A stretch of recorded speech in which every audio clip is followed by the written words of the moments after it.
열왕기상 19장 1절에서 8절 말씀입니다. 오늘 이 저녁에 우리에게 주실 하나님의 말씀입니다.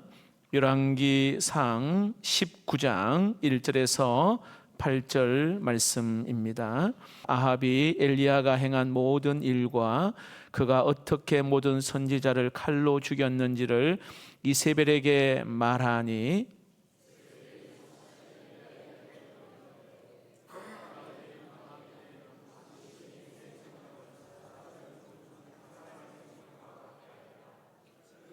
하지 아니하면 신들이 내게 벌 위에 벌을 내림이 마땅하니라 한지라. 그가 이 형편을 보고 일어나 자기의 생명을 위해 도망하여 유다에 속한 브엘세바에 이르러 자기의 사환을 그곳에 머물게 하고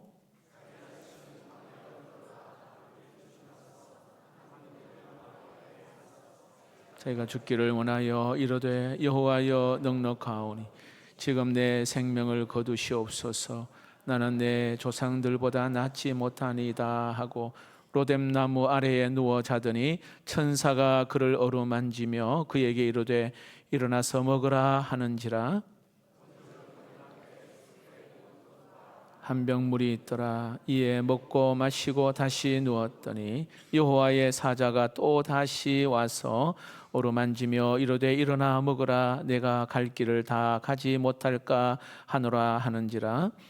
이에 일어나 먹고 마시고 그 음식물의 힘을 의지하여 40주 40야를 가서 하나님의 산 호렙에 이르니라.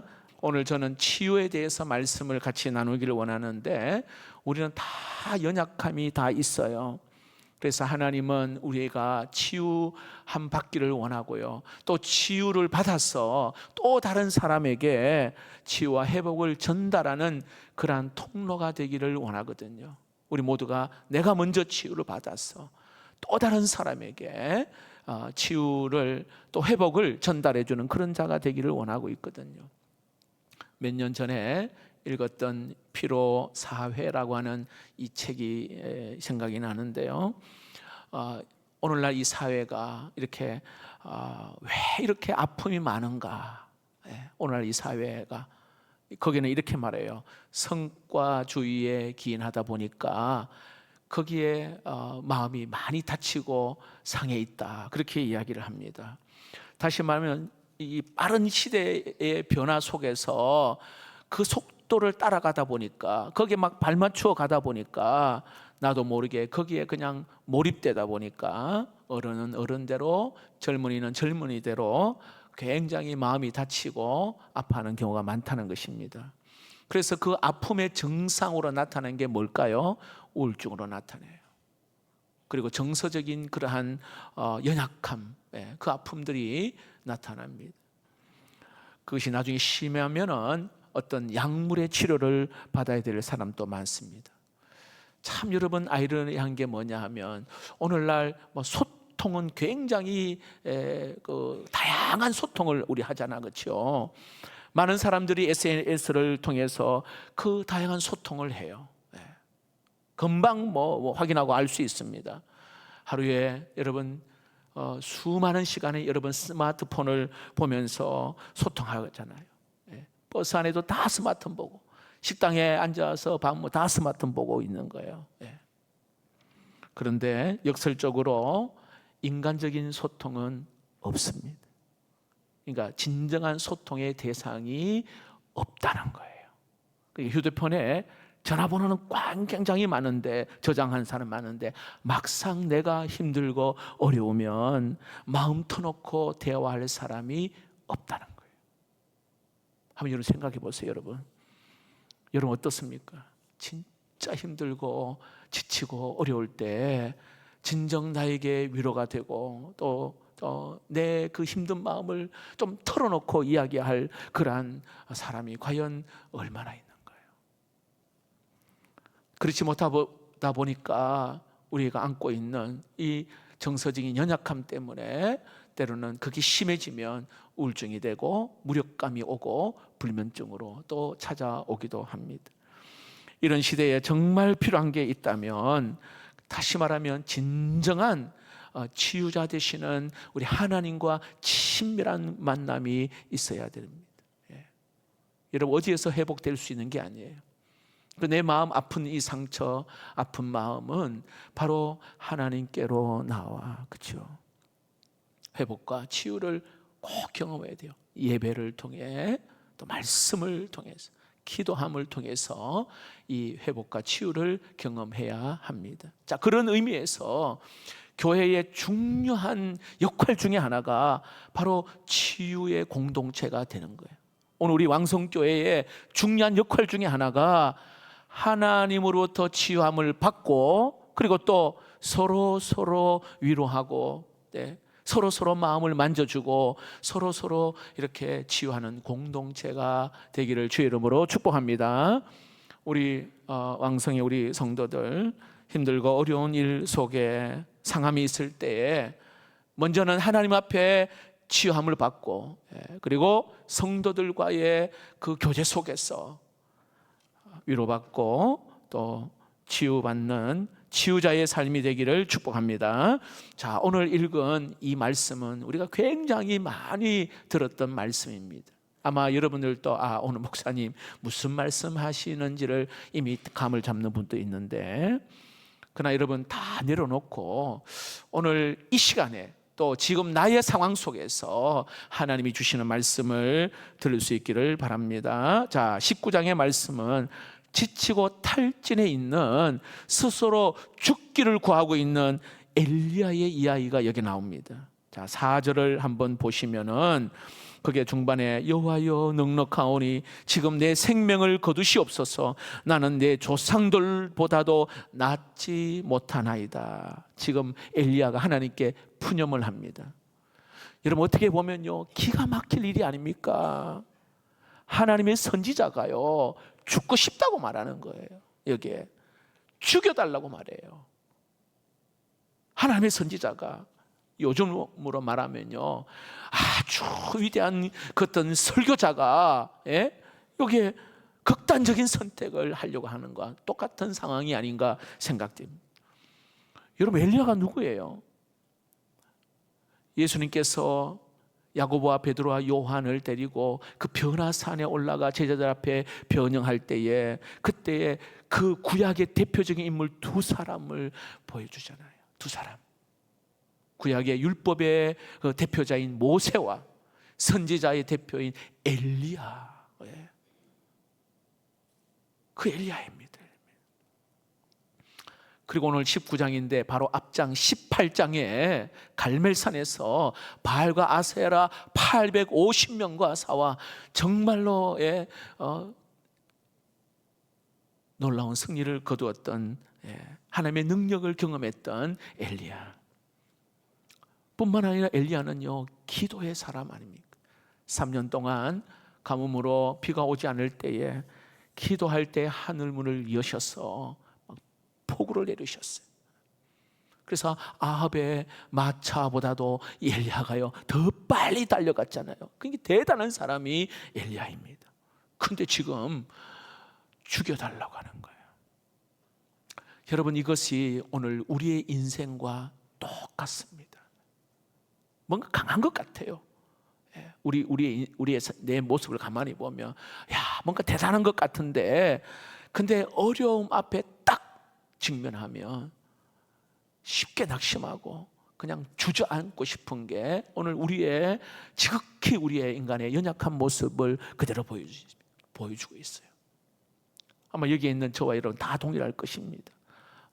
사람들 앞에서는 굉장히 강하고 괜찮은 것 같지만 코너에 딱 몰리면 굉장히 연약합니다. 자, 그렇다면 이 엘리야가 왜 이런 상태에 빠졌을까요? 저는 이 세 가지가 오늘 우리의 모습 속에서 찾아볼 수 있는데, 영적인 무기력함, 탈진, 또 여기에 어떤 우울감, 여기에서 오늘 이 엘리야의 모습을 보면서 여기에 빠지지 않고, 만약에 우리가 그런 상황을 만나면, 우리 청소년 청년들도 마찬가지예요. 어떻게 극복해야 할 것인지 오늘 그것을 한번 찾아보고자 합니다. 자, 오늘 이 엘리야가 왜 이토록 탈진하고 하나님 앞에 죽고 싶다고, 죽여달라고 그렇게 하는 것일까요? 아마 여러분들도 그런 상황인데, 오늘 첫 번째는요, 환경의 어려움만 바라보았기 때문입니다. 환경의 어려움. 자, 3절을 한번 보세요. 3절입니다. 그가 이 형편을 보고, 이렇게 이야기합니다. 뭘 봤냐면 지금 자신이 처한 이 형편을 보고, 그 다음 보세요. 일어나 자기 생명을 위하여 도망하였다, 이렇게 말합니다. 지금 자기가 처한 이 상황을 지금, 환경만 바라본 거예요. 지금 자기가 처한 환경. 그러니까 하나님을 바라본 것이 아니라 능히 치유하시고 회복시키시는 그 하나님을 바라본 것이 아니라 환경만 지금 상황만 지금 쳐다보니까 불안하고 두려움이 있고, 오늘 여기에 염려가 확 엄습해 오는 거예요. 여러분, 우리가 참 연약하다는 게 그거예요. 한순간이에요. 한순간 확 엄습해 와요. 불안, 두려움, 이 염려가 확 찾아옵니다. 여러분, 엘리야가 처하는 그 환경이 어떤 환경이냐면 1절 잘 한번 보세요. 1절.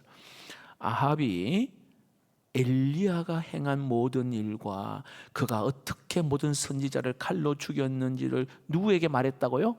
이세벨에게 말하니. 여러분, 지금 왕이요, 왕비한테 뭔가 보고하는 것 같지 않습니까?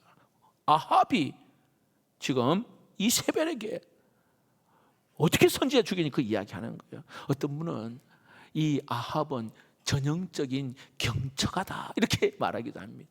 경처가 뭔지 아시죠?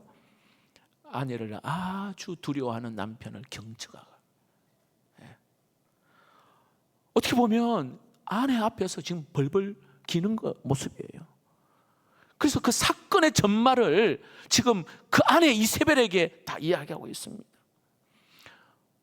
여러분, 이세벨이 오늘 여기에 그 아합조차도, 그 남편조차도 벌벌 떨게 한 그런 존재, 우리 한 절을 보면 알 수 있어요. 그래서 2절을 보니까 이세벨이 사신을 보내서 엘리야를 죽이겠다. 자, 2절 볼까요? 이세벨이 사신을 엘리야에게 보내어 이르되 내가 내일 이맘때에는 반드시 네 생명을 저 사람들 중 한 사람의 생명 같게 하리라. 여러분, 사람이요, 지나치게 환경만 바라보면 어리석은 기도를 할 수도 있어요. 환경, 이 처지 막 거기에 딱 함몰되면 이 엘리야처럼 어리석은 기도를 할 수가 있다, 이 말이에요. 이런 엘리야가 뭐라고 말합니까? 죽여달라, 죽고 싶다고, 그렇게 기도하는 거. 그런데 참 역설적으로 생각해 보면, 하나님이 이 기도를 이렇게 안 들어주신 게 얼마나 감사한지 몰라요. 여러분, 오늘 이 본문의 핵심은 우리도 여러분 하나님 보지 않고 환경, 처지, 형편만 바라보며 넘어지기 쉽습니다. 목사도 마찬가지. 좌절하기 쉬워요. 우울감에 빠지기가 쉽다는 거예요. 탈진에 빠지기 쉽습니다. 의욕상실이, 잘하다가도 막 진짜 열심히 하다가도 어느 한순간에 그냥 다 내려놓고 막 그만둘란다, 이런 상황에 빠질 수 있다는 거예요. 그 형편을 보니까.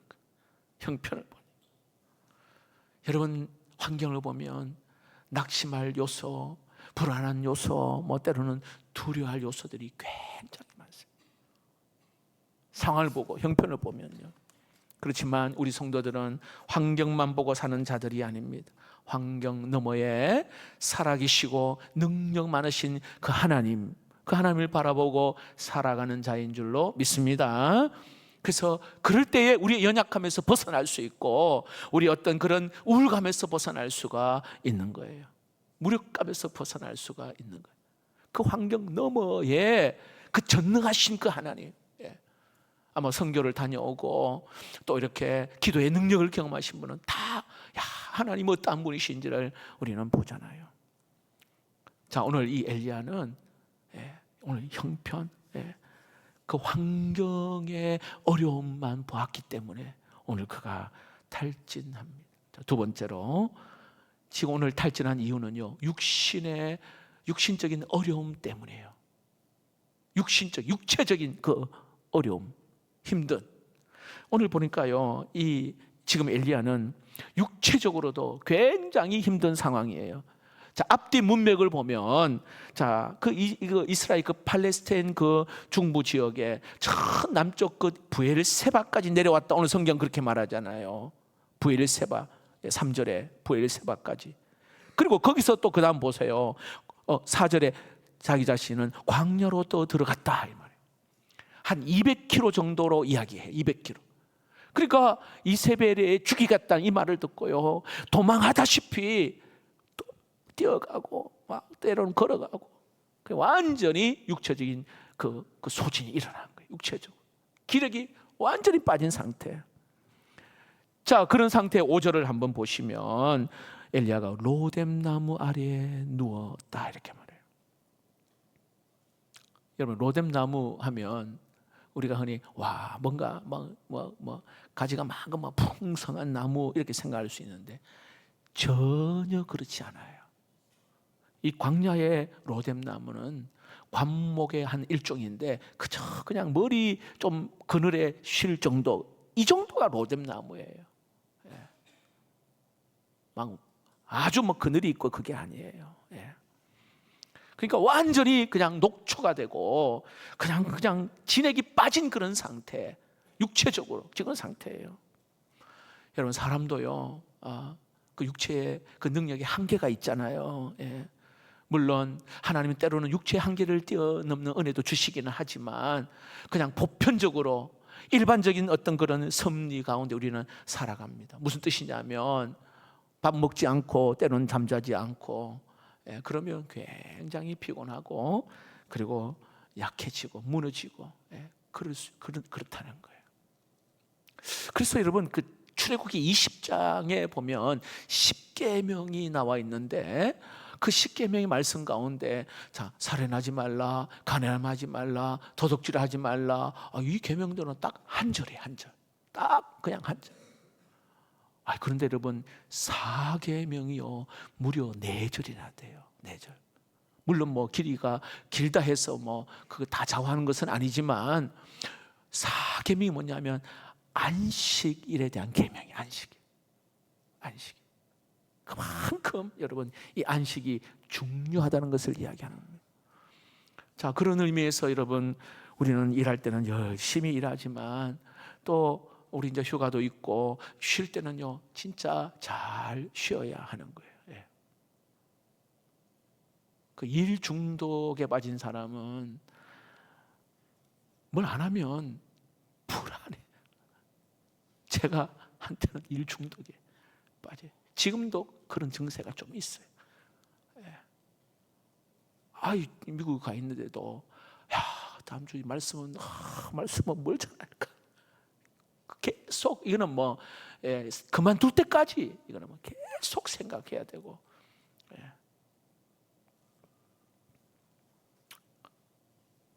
그럼 죽을 듯 살 동 그렇게 하다가는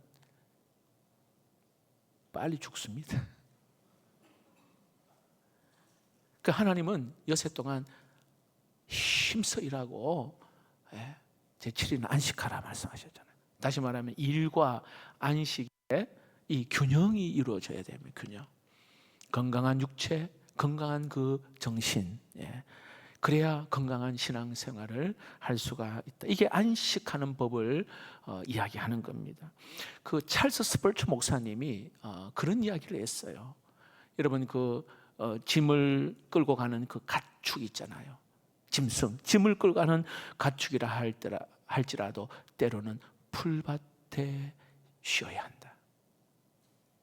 자, 그렇게 이야기하면서 바다도 밀물 때 한 번, 설물 때 한 번 쉰다는 거죠.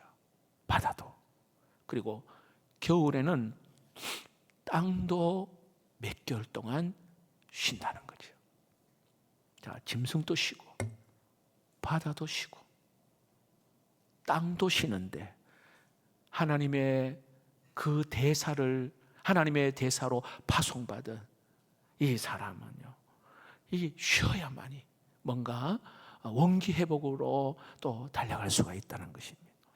근데 그러면 이 쉰다는 게 단순히 몸을 쉰다는 게 아니라 그 마음이 쉬는 거예요. 그 다친 마음들 있잖아요. 그 상한 마음, 그 마음이 쉬는 거예요. 마음. 그럴 때 건강한 육체가 되고 건강한 정신, 건강한 신앙생활을 할 수가 있다는 겁니다. 그래서 성경을 보니까 다양한 방식으로 우리를 쉬게 합니다. 안식일도 있고 안식년도 있고 이렇게 말씀합니다. 잘 쉬어야 돼요. 그래야 영적인 무기력함과 탈진, 여기서 우리가 무너지지 않습니다. 세 번째로 엘리야의 그 탈진의 원인이 뭐냐 하면 감정의 어려움 때문입니다. 감정의 어려움. 자신의 감정을 잘 조절하지 않으니까 정서적인 그 어려움이 그에게 찾아오게 된 거예요. 자, 엘리야는 보세요. 환경의 어려움도 있었고 육체적인 어려움뿐만 아니라 지금 감정의 균형을 잃어버렸어요. 감정의 균형.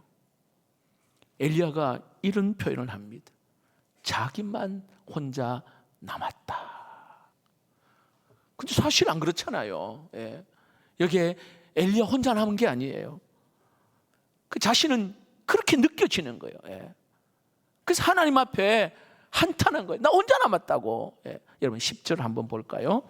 자, 10절 그 하반절에 오직 나만 남았거늘 그들이 내 생명을 찾아 빼앗으려 하나이다.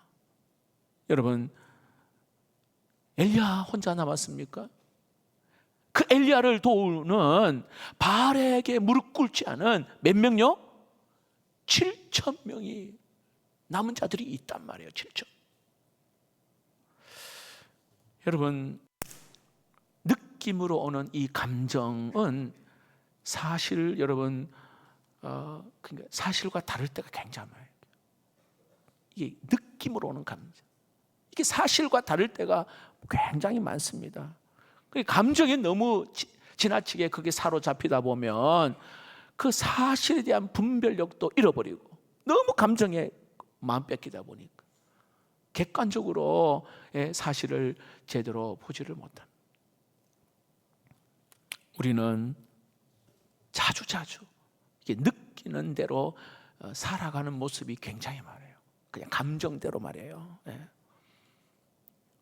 조석지변이라고, 아침 다르고 저녁 다르고. 갱년기가 있는 분들은 아마 우리 여성분들은 경험을 많이 하죠. 저도 아내가 갱년기 있을 때 굉장히 힘들더라고요. 막 변화가 얼마나 심한지. 특별히 여러분 감정 노동을 하는 사람들이 있죠. 감정 노동. 다르게 말하면 감정을 많이 쓰는 소모되는 일을 하시는 분들은 이게 사실 그 감정에 빼앗길 경우가 굉장히 많아요. 우리가 하나님 앞에 잘 보세요. 자, 이렇게 막 찬양도 하고 기도도 뜨겁게 하고. 그런데 이 감정이 제대로 이게 균형 잡히지 못한 사람은 그 집에 가서 그냥 확 쏟아버려요. 확. 그러니까 부모 때문에 자녀가 상처를 받는 거예요. 아빠는 엄마는 교회에서 하는 거하고 집에서 하는 모습하고 왜 다르냐는 거예요. 굉장히 상처가 되는 거예요. 그래서 이 감정의 균형을 위해서 기도 많이 해야 돼요. 감정. 오늘 엘리야가 혼자 남았다. 자기가 지금 느껴지는 감정 그대로 이야기. 그러니까 실제로는 7천이라고 하는 남아있는 자들이 있는데 말이에요. 여러분 그 화가 가운데 방고흐라고 하는 유명한 화가가 있잖아요. 이분이요 굉장히 감정에 예민한 사람이에요.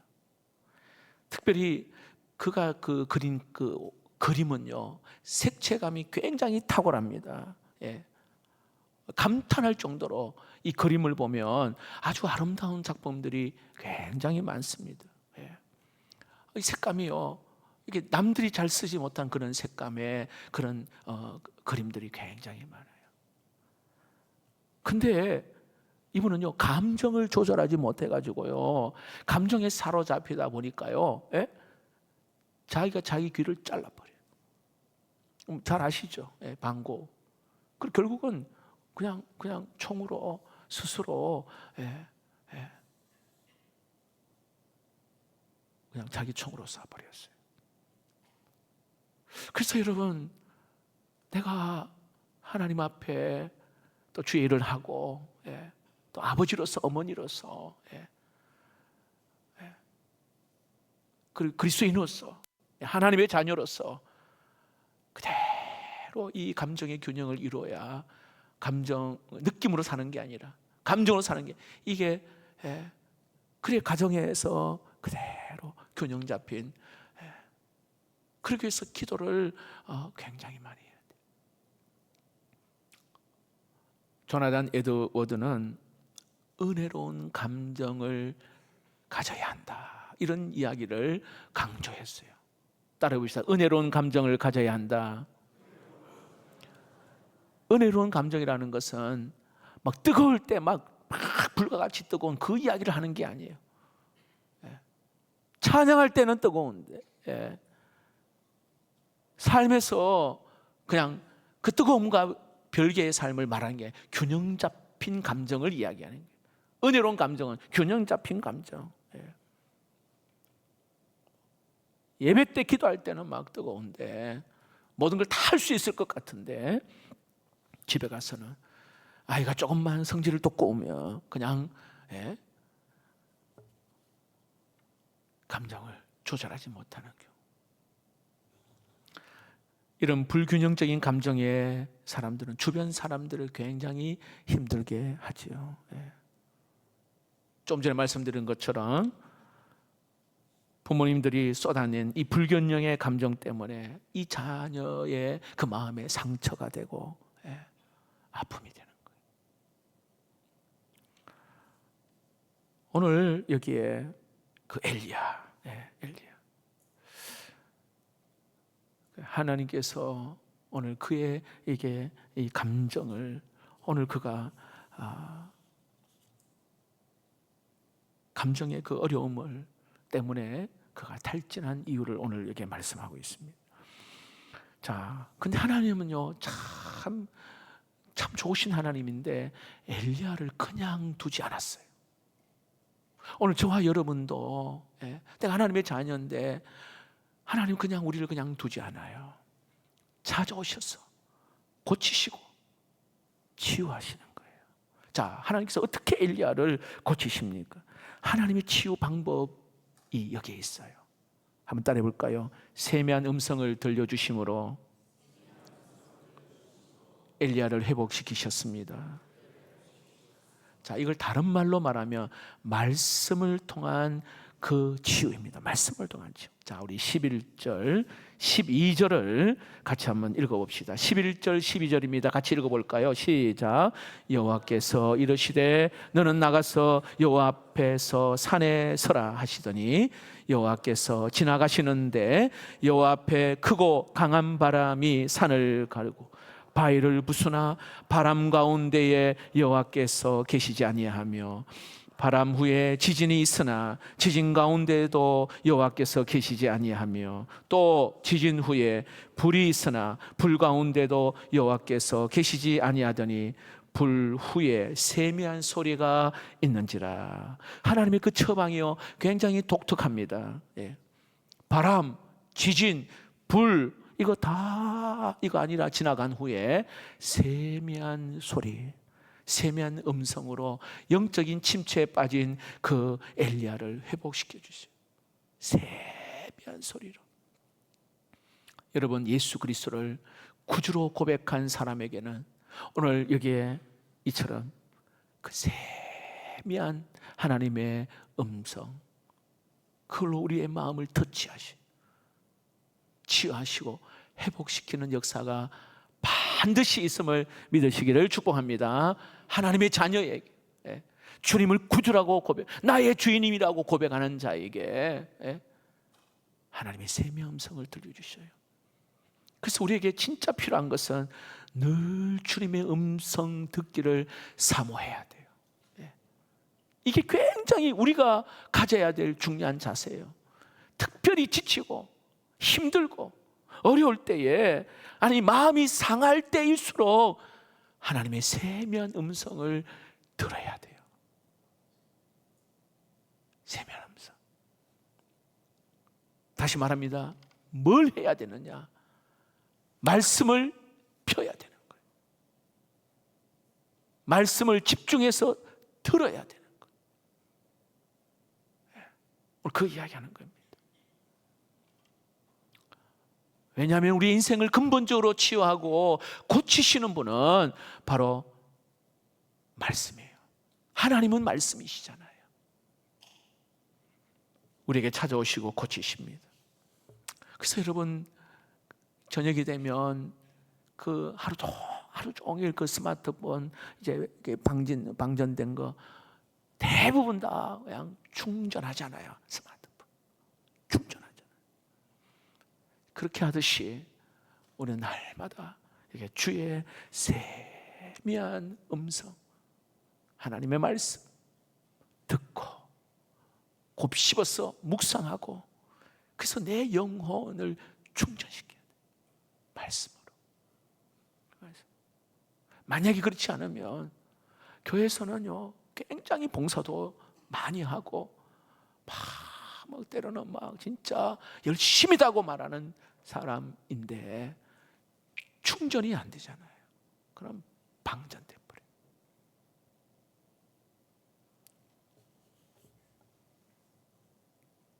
그래서 우리는 하나님 이 엘리야를 세미한 하나님의 음성으로 오늘 그를 취합니다. 자, 두 번째, 오늘 이 엘리야를 어떻게 공동체를 통하여 하나님은 치유하십니다.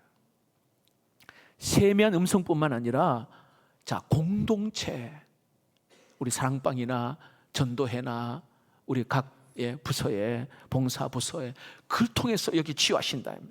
자, 로마서에 사도 바울이 그 11장을 인용하면서 이렇게 이야기합니다. 로마서 11장 4절 5절 보세요.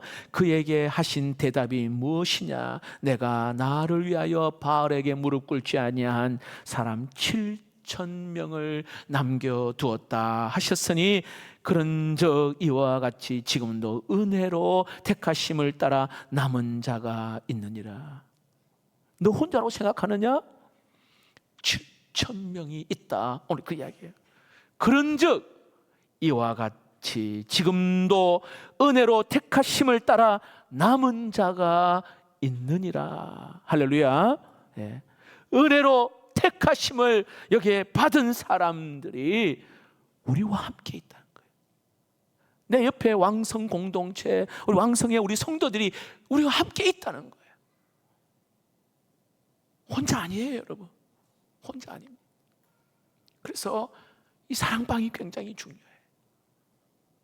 그래서 지금 우리 TF팀이 이 소그룹 사랑방 어떻게든 이제 한번 보세요. 앞으로 한 5년, 10년 후에 그 소그룹 사랑방이 건강한 교회만 살아남습니다. 왜냐하면 아이도 적게 놓지요, 혼자지요. 그리고 외로움도 있고. 옛날에는 막 가족들이 많았는데 지금은 그렇지 않아요. 그래서 어떻게든 그 소그룹이 모여서 위로하고 가족과 같은 아니 가족 이상으로. 저는 늘 그리 얘기합니다. 저희 누님은 캐나다 이민 간 지 25년. 근데 딱 한 번 봤어요. 가족이지만 은밀히 따지면 가족 아니에요. 25년에 한 번 봐요.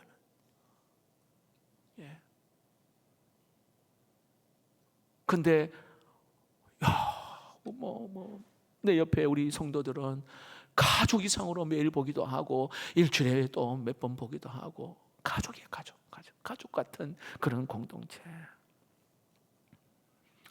은혜로 택하심을 함께 나누는 오늘 우리가 서로 격려하고 위로하고 이럴 때 여러 그 아픔과 그 어려움을 이겨낼 수가 있다 이 말이에요. 그래서 사도 바울은요 서신서에 보면은요 이게 서로 뭐 해라, 서로 뭐 하라, 서로 뭐 하라, 이 내용이 서신서에 굉장히 많습니다. 서로 짐을 지라. 같이 짐을 져주잖아요. 그러면 그게 성도이고 그게 하늘 가족 아닙니까? 같이 짐을 지라. 아니 서로 짐을 지라. 서로 사랑하라. 서로 봉사하라.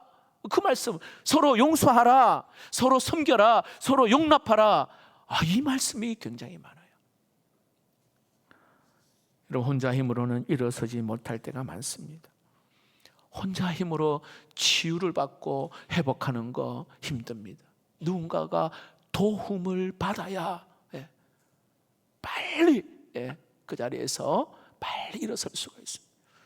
가족의 도움으로, 때로는 이 소그룹의 사랑방의 믿음의 공동체의 도움으로 금방 일어나요. 금방. 하다못해서 좋은 책 한 권, 이것으로도 우리가 일어나기도 합니다. 하나님께서는 우리에게는 너무나도 소중한 가족 공동체, 왕성 공동체 허락해 주셨습니다. 여러분, 서로 위로하고 치유하고 회복하고, 예수 믿는 그 기쁨과 즐거움이 바로 이곳이구나, 이 은혜가 있기를 주의 이름으로 축복합니다. 마지막으로 오늘 여기에 치유받은 자에는 사명이 있습니다. 치유받은 후에 어떻게 해야 하는가? 오늘 엘리야를 회복시킨 우리 하나님께서는 엘리야에게 무엇을 요구하느냐? 15절 16절을 한번 볼까요? 15절 16절입니다. 같이 한번 읽어볼까요? 시작. 여호와께서 그에게 이르시되 너는 내 길을 돌이켜 광야를 통하여 이르거든 하사엘에게 기름을 부어 아람의 왕이 되게 하고 너는 또 님시의 아들 예후에게 기름을 부어 이스라엘의 왕이 되게 하고 또 아벨무라 사밧의 아들 엘리사에게 기름을 부어 너를 대신하여 선지자가 되게 하라. 하나님의 역사를 위하여 오늘 사람을 세우는 일을 하라는 거예요. 여러분, 치유받은 사람은 그냥 있으면 안 돼요. 그 사명의 실천자가 되어야 되는데 오늘 여기에 특별히 사람을 세우고 사람을 섬기는 일에 쓰임받아야 한다는, 내가 치유받았잖아요. 여러분, 치유를 경험한 우리 모든 성도님들, 내가 나를 보내신 그 가정에서, 그리고 일터에서, 또 내가 맡은 그 부서에서, 그렇죠? 그 삶의 자리에서 여러분 사명자로 쓰임 받기를 축복합니다. 말씀을 맺겠습니다. 오늘 엘리야는 우리와 똑같은 성정을 가진 사람입니다. 형편을 보고 그만 바라보니까 그가 탈진합니다. 우울증 같은 형편만 바라고, 그리고 육체적으로 쉬어야 돼. 굉장히 힘든 가운데 오늘 그가 탈진해. 감정의 어려움이 있었어요. 감정. 근데 하나님은 그에게 다시 한번 세미한 음성을 들려주십니다. 그리고 회복시키. 그리고 공동체, 너 혼자 아니다. 함께하는, 서로 혼자는 넘어지기 쉽잖아, 그렇죠? 두 사람은 맞설 수 있고 세 겹줄은 쉽게 끊어지지 않는다 했습니다. 그래서 여러분, 공동체, 우리 봉사부서나 뭐 전도회나 사랑방 꼭 여러분, 아마 저녁 예배 오신 분들은 대부분 다 참석하시는 분들인데 뭔가 성격도 잘 맞지 않아도 기도하면서 맞추어 가야 돼요. 이렇게 막 밀어내지 마시고. 여러분, 치유받은 사람은 또 다른 사람을 잘 세워가는 그런 사명이 있기를 주의 이름으로 축복합니다.